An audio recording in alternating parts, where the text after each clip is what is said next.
Lots of animals pretend to be other animals. Hiding and visual deception have helped countless butterflies, snakes, and millipedes either eat or avoid being eaten by donning masks and acting their little hearts out. But the mimic octopus takes things to a new level. The veritable Frank Caliendo of the animal kingdom, this cephalopod has a whole Rolodex of species that it can imitate. But camouflage and mimicry are just some of the many tools the mimic octopus uses to survive here in life, death, and taxonomy.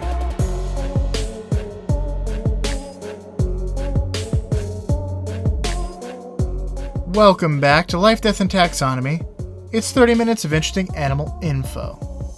I'm Joe. And I'm Carlos. And today we're talking about a slippery sucker pup that has more than 15 ways to get out of danger. I'm Carlos, or am I? Or am I just a mimic octopus? Yeah?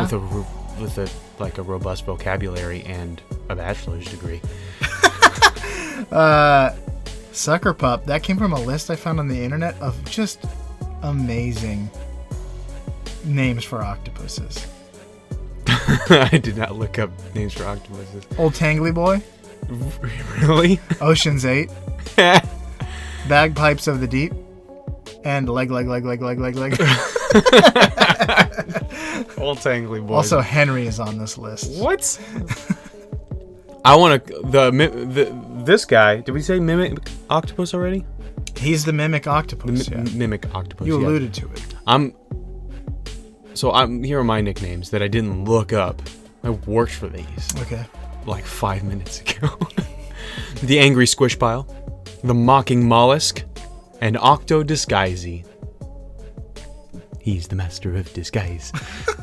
Oh, such a good reference that people will definitely get. Yeah, everyone will definitely get that. It's timely, and it was very popular. Yeah, well received. The master of disguise. But received by me. Yeah, I received it well as well.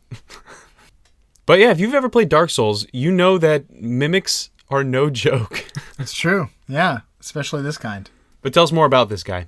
Like where it fits in the animal kingdom? Sure. How about it fits in the animal kingdom? Kingdom Animalia. That's a good one. Also, the phylum Mollusca. I keep forgetting that cephalopods are mollusks. Yeah. It's a weird thing to think. Speaking of cephalopods, the class is Cephalopoda. Oh, got it. And the order is Octopoda. Perfect. So that's a perfect order for this animal. It is, because it's an octopoda. It's in the family Octopodae. This is getting better. And then the genus Thaumoctopus. Thaumoctopus? I guess that works. The species is Thaumoctopus mimicus. Do you think that has to do with thaumaturgy from Dungeons and Dragons? Isn't that like when you pretend like something's loud or you can make yourself... You look scary. Yeah, you can make yourself scary. It could, yeah. The root might be like fake, like fake or mimic or something. Yeah, it's super weak. It's just a cantrip. Doesn't matter. Yeah, it comes in handy sometimes. We're just like, people are definitely jiving with us right now. Yeah. Master of Disguise reference. Dark Souls. D&D. Deep cut D&D. We're doing well. If we just reference some true crime, we've gone like through the podcast types. Master of Disguise. Yeah, that's movie, film, films, video and game. Entertainment, video games, D&D, and then true crime.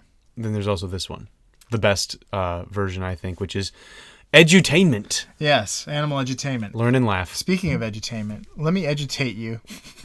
Ew. Don't become agitated. But let me tell you what this animal looks like in case you're driving and you can't Google it. The mimic octopus is on the small end of the octopus size spectrum. Their arms are about the diameter of a pencil. That's small. It is. They have smallish heads with long spindly legs, also known as tentacles. Their heads have little quote-unquote horns above each eye. That's why they're angry squish monsters. They are. They are normally brown and beige in color, but as we'll learn later, they're not always the same color. Spoiler alert. You may often see them with dark and light striped patterns, because that's apparently the scariest pattern. I'm frightened. It means that it's been to jail, like the Hamburglar. That's exactly what it is. They're jail voids. It's like, oh brother, where art thou? But octopus style. They live all over the ocean, especially in the Indo-Pacific Ocean and around Australia. So all in that region. That's where the deadly things live. Yeah, pretty much. That's the sequel to Where the Wild Things Are, where the deadly things live. It's a much scarier sequel. Most octopodes... Is that the plural? Like to stick close to reefs for cover, but mimics prefer estuaries and river mouths. And we'll learn why they're okay with being out in the open on the seafloor later. But yeah, the correct plural for octopuses is octopuses, which is an awkward thing to say. Yeah, it sure is. I like octopi. I think it's fine, and it's colloquially acceptable. But here's why that's wrong. Well, you're right that it's colloquially acceptable. Because it's like it's a translation from Latin to Greek. Yeah, so it's like you're taking, I think, the Latin plural and tacking it onto a Greek word. Right. So octopodus is the correct Greek plural. Octopus. Yeah. Yeah, sure. I love doing that. But if you have no objections, if you have no good objections, we're going to move right into the listener's favorite part of the show. Good qualifier, because I definitely have an objection, and that's I don't want to do this. Okay, but you don't have no material that goes in front of it. We could talk about its charming personality. It's very charming. It's okay, gregarious. Let's get right into it. We have a special introduction today. So, Measure Up is the part of the show where we talk about the animal's size in relatable terms in the form of a quiz, which I pose to Carlos. And it's also the part of the show that's introduced by the listener. And today, it's introduced by some listeners. And it's a little bit special. Without further ado, the listener's favorite part of the show. I'm excited.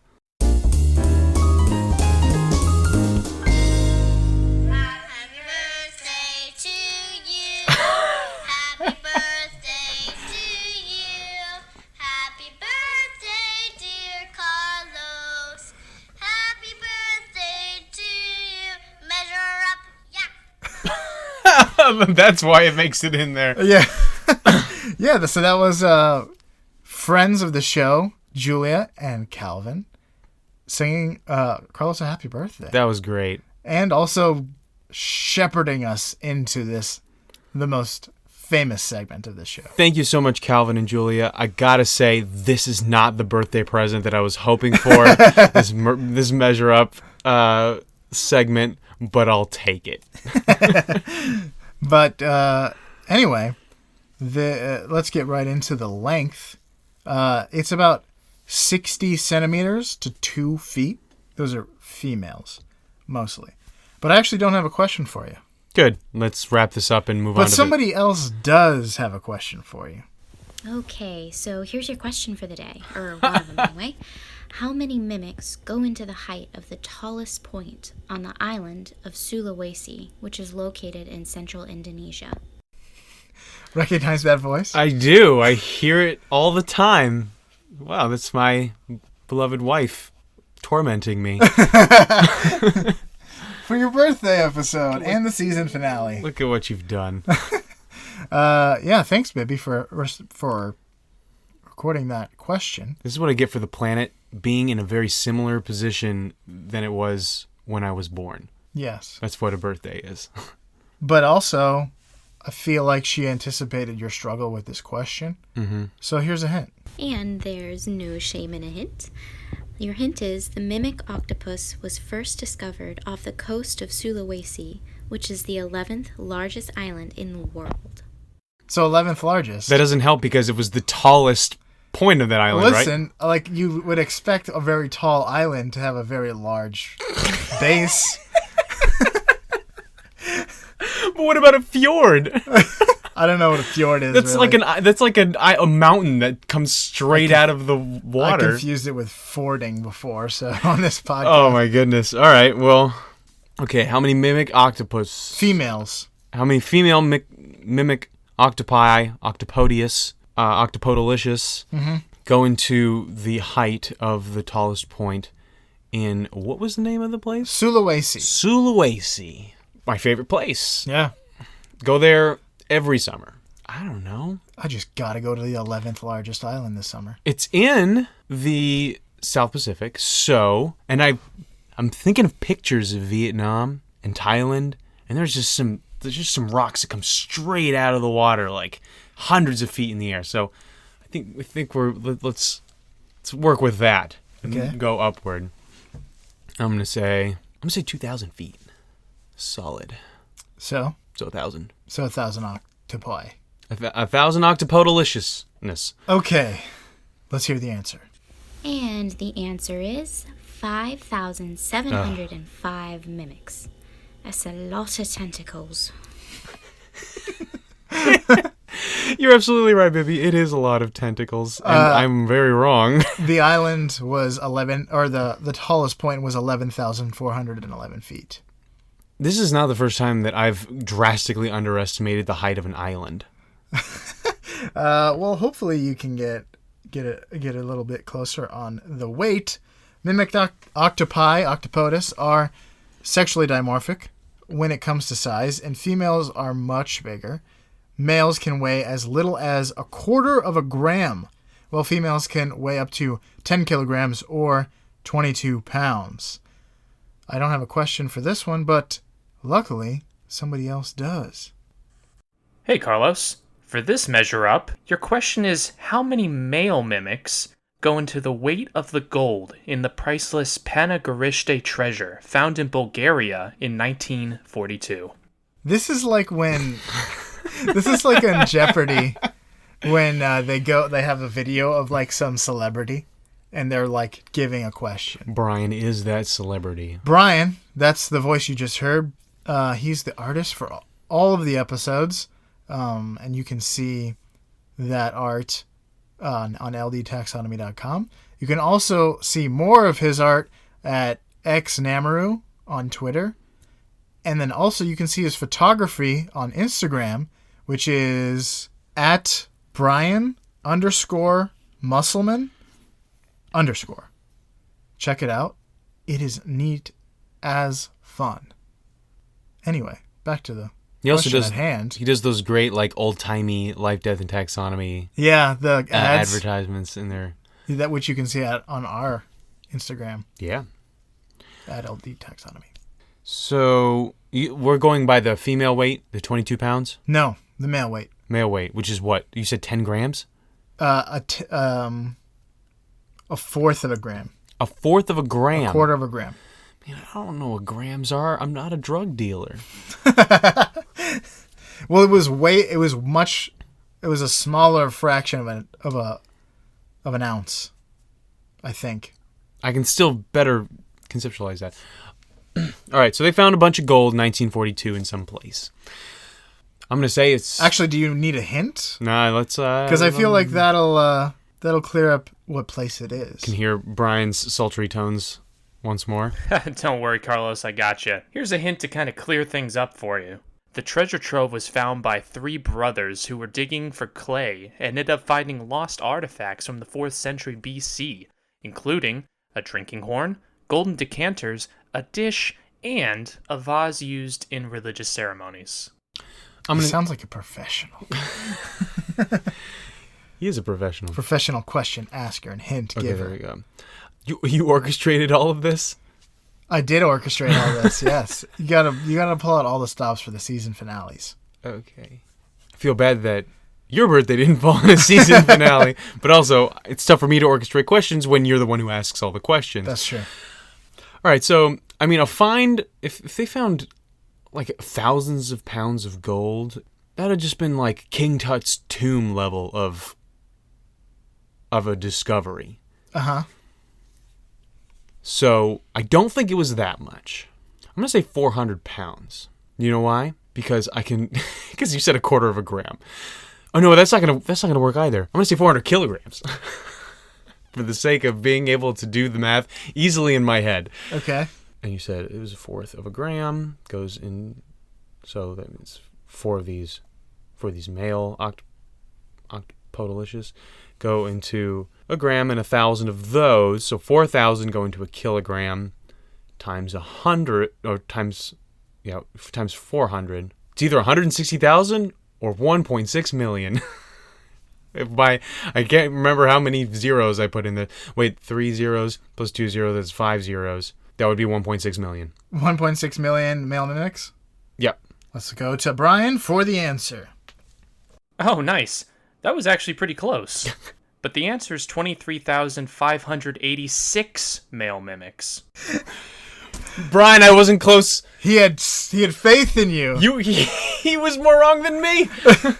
Because I wasn't close. Yeah, that's true. Oh goodness, that was bad. The weight of the gold was 13 pounds. Yeah, I was afraid that it was like a tiny find, and it was like, oh look, we got these 6 pieces of gold things. But it's priceless because of A, it's gold, and B, it's got a lot of historical value. Gold isn't priceless. But historical value does. Is. It does priceless. It does priceless. That's it. That's all I got. All right, well, you've gotten my the person closest to me to betray me in this way, and then some adorable children, a friend, and some of our biggest fans, and well, I'm just Happy birthday. I'm at an all-time low. All right, let's get to some fast facts to cheer you up. Mimics use jets of water to propel themselves along the ocean floor. It prefers to eat small fish, crabs, and worms. It's a skilled hunter that often uses trickery to catch its prey. More on that later. It may ambush prey, but it's also been observed stalking and chasing down prey. Mimics are considered foragers because of the way they glide along the seafloor and looking for food and reach into crevasses to find things to eat.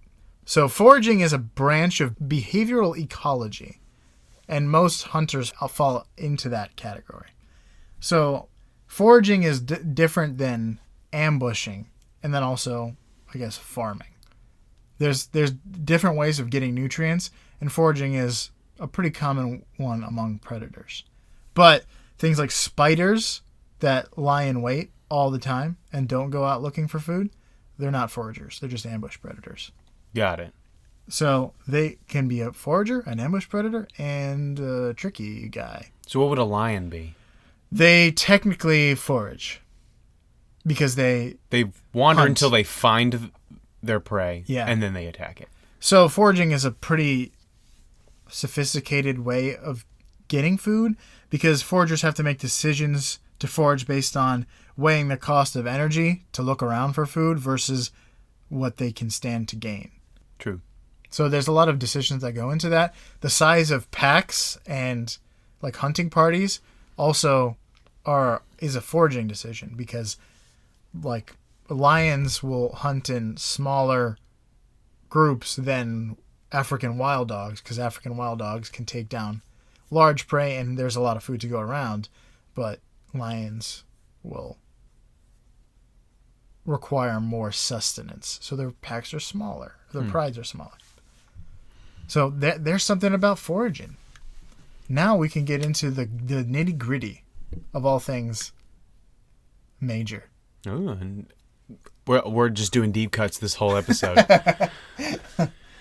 That's a nod to our previous podcast, Thunder Smash, which you can't find. Yeah, I think you can maybe find a couple episodes. Yeah. All right. So why would we talk about the mimic octopus? It's just an octopus, and octopodeliciousnesses are boring.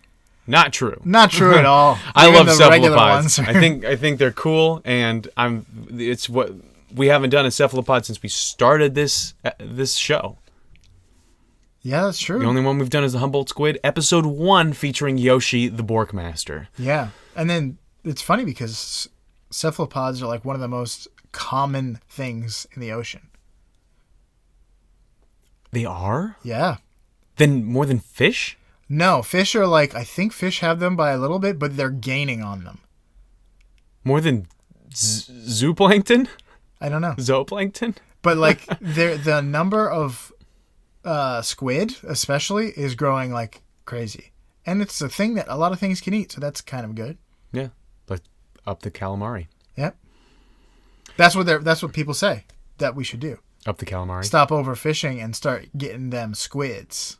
If only calamari tasted as good as fish. Honestly, it's a toss-up. Fish is disgusting.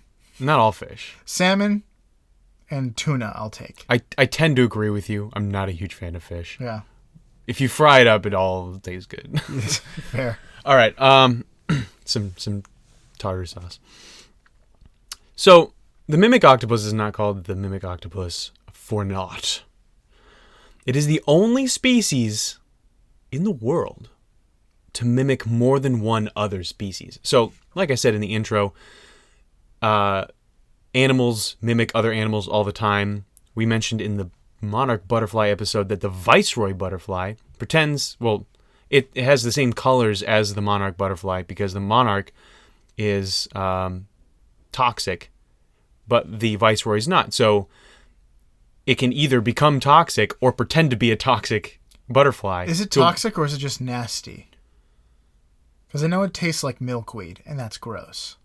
Maybe the milkweed makes it toxic? Maybe, to something. I don't think it's poisonous, but I think it's bad for whoever eats it. You're going to make your tummy upset. Yeah, you don't want an upset tummy when you're eating butterflies. Right. You'll have butterflies in your stomach. Oh, snap. That's where that came from. That is where they came from. When you get this bitter taste and you want to throw up, it's because... you just ate a milkweed eater. Or you're about to go give a public speech. Yeah. But the mimic octopus doesn't... So it does the same thing. It's not poisonous. It's not very big or intimidating. So when things want to eat it, it doesn't really have much it can do. Other than pretend to be another animal. Delicious. Or dangerous. To pretend to be delicious but dangerous. So while other animals can only mimic one, the mimic octopus can imitate several different animals. It does this to both catch prey and to avoid being prey. To catch prey, it will, for example, mimic a crab. And that'll attract other crabs to it. Like it'll mimic like a female crab, kind of just sitting there on the ocean floor, and then a male crab will come up and be like, hey, I kind of like you. And then the mimic octopus will be like, I like you too, and just eat him. Yeah, that was a hard to pin down style of predation in terms of foraging versus ambushing. I guess it's ambushing. It is ambushing. It's like the Photorus butterfly, or the Photorus firefly, which we talked about in an earlier episode as well. Whoops. The Photorus firefly pretends to be the female of a different species to attract males to it, and then will eat the males. So very similar thing. The way that it pretends to be a crab, the mimic octopus, is it'll find a hole and it'll suck all of its tentacles down into the hole so that only it's like the ridges on its eyes it are like popping up out of the sea floor above the sand, and it'll change its color and its texture to look as much like a crab as possible, and then will attack when the crabs get too close. So, for one, it mimics crabs. It can also camouflage into a rock or the sand to ambush prey, but the best mimicry comes when it's trying to avoid being eaten or attacked.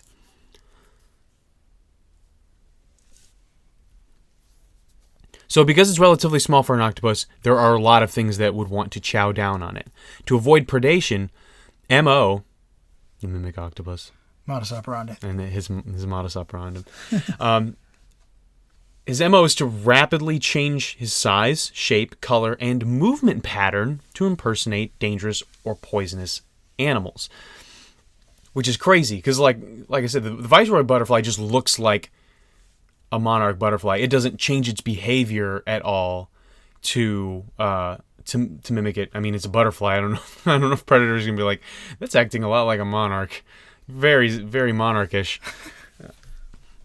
But so here are some of the animals that the mimic octopus will mimic.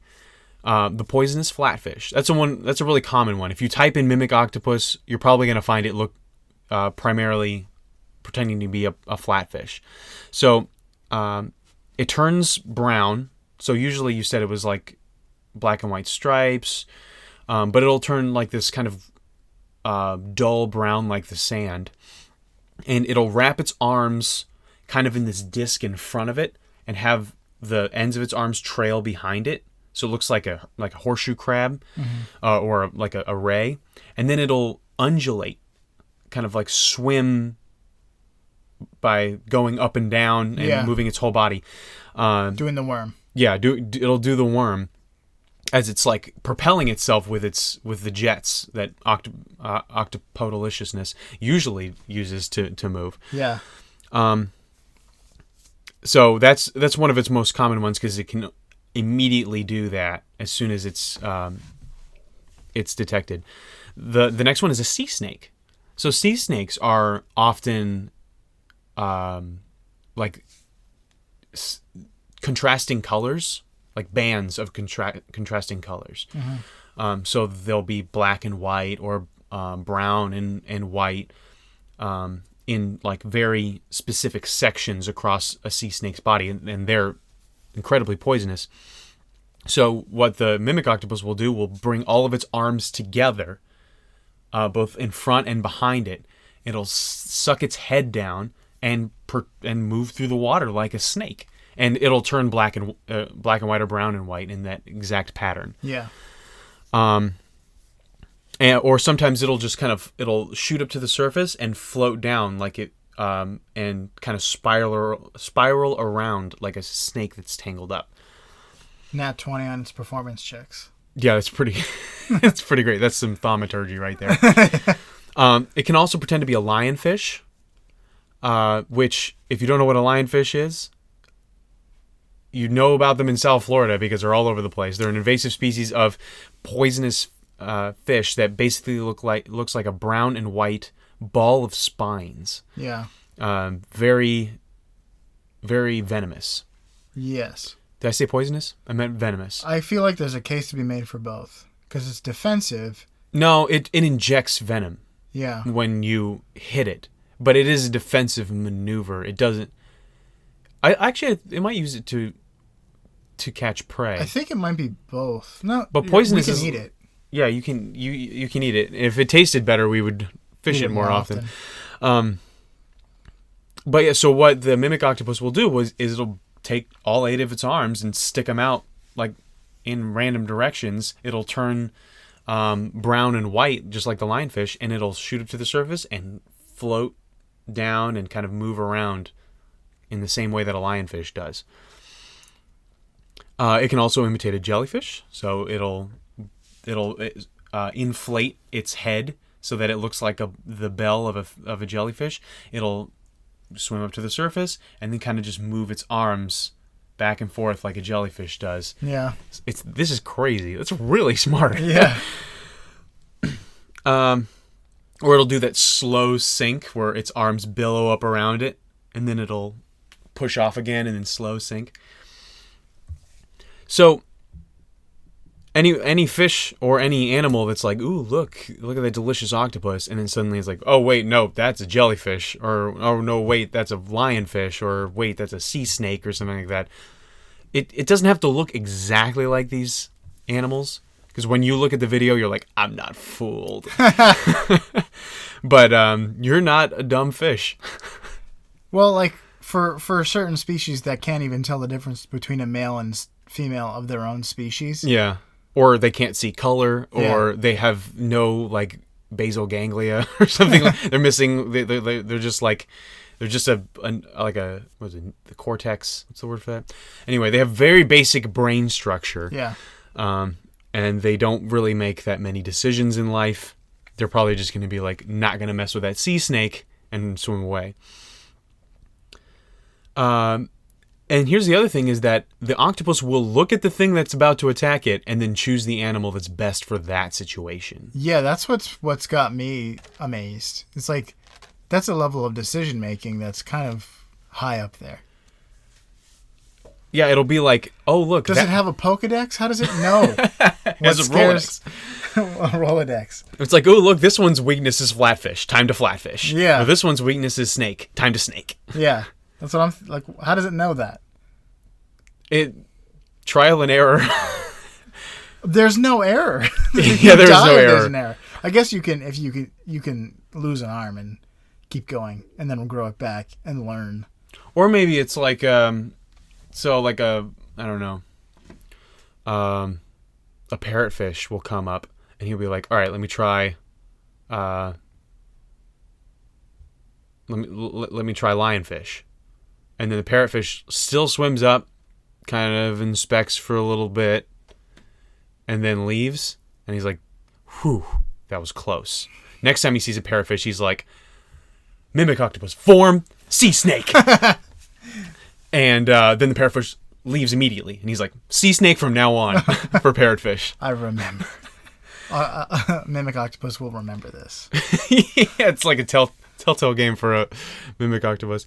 But it also has this incredible camouflage ability, which makes sense because it can change its color really well. Mm-hmm. It can cling to a rock or a piece of coral and then become practically invisible, even to us. It's like, watch it doing camouflage. Like, it'll just go up to a piece of coral, latch on, and then just become the coral instantly in front of your eyes.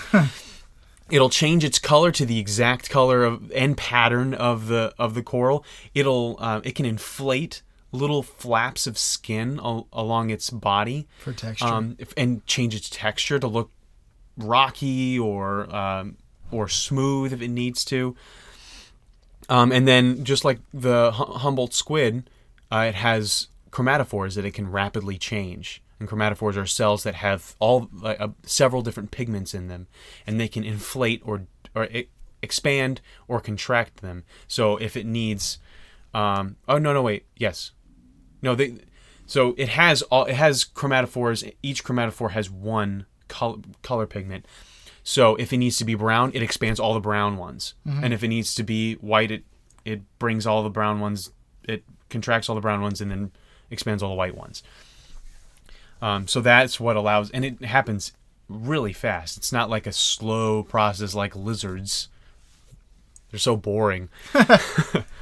But yeah, I was really I've been excited about doing the mimic octopus since that first episode because I listened to it and I was like, we should totally do the octopus because they do texture camouflage, and so we're finally doing it.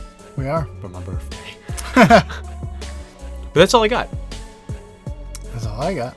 All right, so for you out there in Podcastia, read your lines, play your part, and when danger calls, become another person. Like the mimic octopus in Life, Death, and Taxonomy.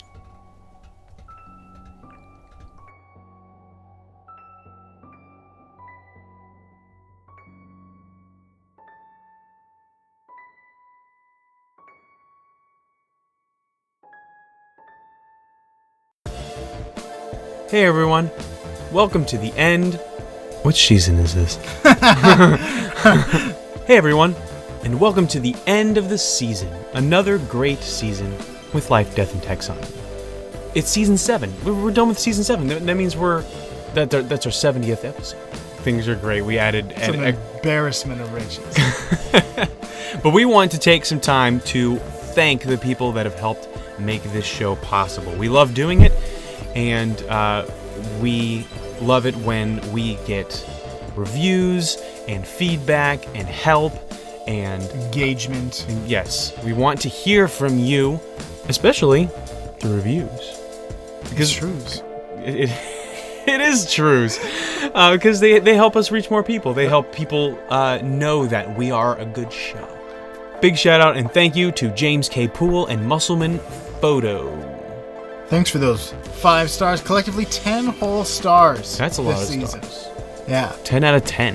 Would review again. But we also want to give a huge thanks to some people that have just really made this season go good. A blessing. It's been great. Yes. Thank you to Bibby, my beloved wife, who just tormented me through this measure up that we just listened to. But she did a great job. Yes, she did a great job. My brain is addled at this point. Thank you to Brian, who did the same exact thing to me. But he did a great job. He also did a great job. And he also has been doing a great job with the art. So check him out. Also, I'll try to remember to put links on the episode page on ldtaxonomy.com. Yes. It's a reason to visit our website. Yes. And we also want to shout out to the Pool family, the entire Pool family. Because James just left us a review. And to Joy, and to Calvin and Julia. To Laura. And to Laura, yeah. I think her cooing is heard in the background of some of the measure ups. So if not yet, then it will be. Yeah, it definitely will be. She will be trained right in the ways of animals. Yeah, your support is invaluable to us. It helps us keep going even when we're bogged down with editing and writing posts for the show. So, thanks so much. And that just because it's the end of the season doesn't mean we're stopping. It just means that more animals are coming up next week with season 8. Yes. Tune in next week for the dramatic continuation. Toodaloo. And now listen to the skit I made up.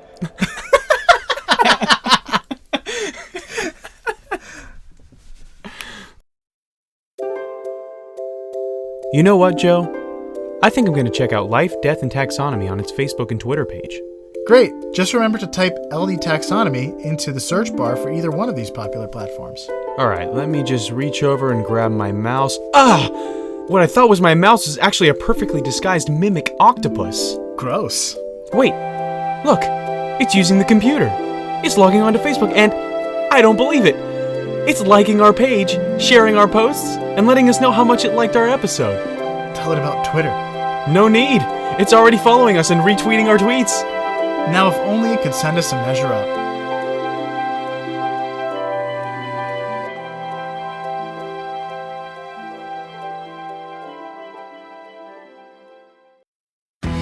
Life, Death, and Taxonomy is my favorite in the world podcast. And when danger calls, become another person. Like the mimic octopus in Life, Death, and Taxonomy. Just leaning it to the master of disguise. But it works out of context, so I kept it. I just added a word. You took out a lot of words. Like I have freaking carte blanche access to just do that. Right. There's a checks and balances system here if you're going to change anything. All right, here we go.